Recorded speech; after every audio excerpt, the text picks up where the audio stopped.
we stop those of us who support, as most of us do, Israel in this body, for apologizing for our support for Israel. There's no apology to be made. None. It is the best $3 billion investment we make. Were there not an Israel, the United States of America would have to invent an Israel to protect her interest in the region.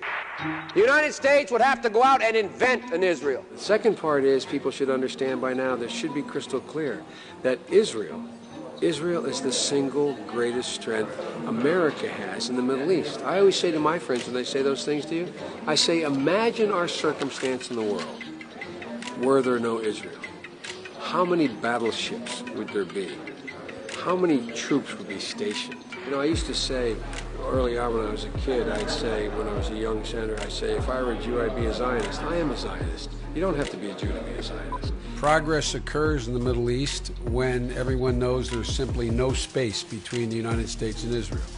There is no space between the United States and Israel when it comes to Israel's security.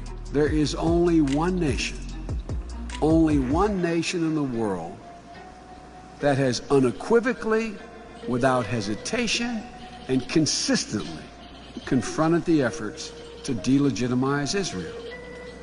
At every point in our administration, at every juncture, we've stood up on behalf of the legitimacy of the State of Israel.